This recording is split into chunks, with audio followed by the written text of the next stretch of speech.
जदर बिन रबिया बहुत बहादुर बेधड़क हमला करने वाला शायर था। उसने अहले यमामा को मगलूब किया और उन पर अपना तसल्लुत जमाया। हज्जाज को जब इस बारे में खबर हुई तो उसने अपने आमिल को खत के जरिए जदर के गालिब होने पर डांट डपट और उसे हुक्म दिया कि जदर से इलाका खाली कराओ, या इसे कत्ल कर दो या इसे कैद करके मेरे पास लाओ। आमिल बनु हंजला के कुछ नौजवानों के पास गया और उन्हें जदर को कत्ल करने या कैद करके उनके पास लाने पर बहुत सारा माल देने का कहा। वो नौजवान जदर की तलाश में निकले और जब वो मिला तो उन्होंने उससे कहा, हम तुम्हारे साथ रहना और दोस्ती करना चाहते हैं। जदर ने उनकी बात पर एतमाद कर लिया और उनके कहने के मुताबिक उनके साथ रहने लगा। एक दिन उन नौजवानों ने जदर पर हमला किया और उसे मजबूती से बांध दिया और आमिल के पास ले आए और आमिल उन नौजवानों के साथ मिलकर जदर को हज्जाज के पास ले गया। जब जदर को हज्जाज के सामने पेश किया गया तो हज्जाज ने कहा, तुम जदर हो? जदर ने कहा, अल्लाह अज़्ज़ा वजल अमीर की इस्लाह करे, जी मैं जदर हूँ। हज्जाज ने कहा, तेरे जो मामलात मुझ तक पहुँचे हैं तूने उन पर क्यों जुर्रत की? जदर ने कहा, अल्लाह अज़्ज़ा वजल अमीर की इस्लाह करे, तंग दस्ती सुल्तान की बेमुरवती और दिल की बहादुरी की वजह से। हज्जाज ने कहा, तुम्हारे साथ क्या करे? जदर ने कहा, अगर अमीर मेरी आजमाइश करना चाहते हैं और मुझे अपना शहसवार बना लेते हैं, वो मुझसे वो देखेंगे जो उनको खुश कर देगा।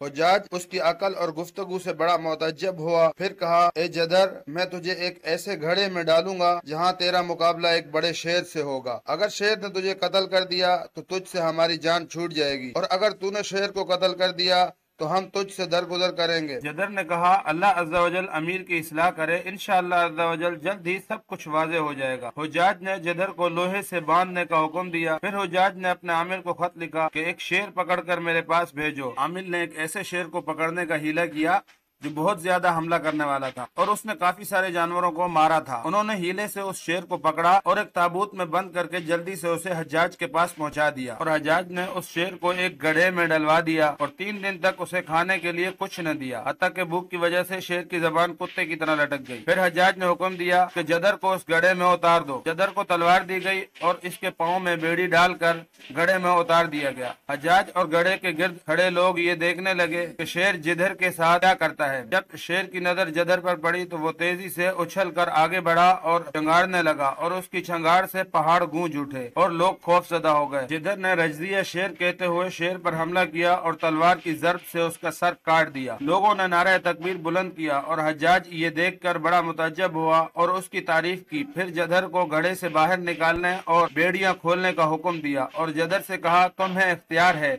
चाहो तो मेरे साथ रहो तो हम तुम्हारी इज्जत करेंगे और तुम्हें अपने कुर्ब से नवाजेंगे, और चाहो तो हम तुम्हें इजाजत देते हैं कि तुम अपने शहर में अपने घर वालों के साथ रहो। इस तरह के हम जमानत देते हैं, तुम्हें कोई कुछ कहेगा न कोई तुम्हें तकलीफ देगा। जदर ने कहा, ए अमीर, मैं आपकी सोबत को इख्तियार करता हूँ। हज्जाज ने उसे अपने राजदार और खास लोगों में शुमार कर लिया और फिर इसे यमामा का हाकिम बना दिया।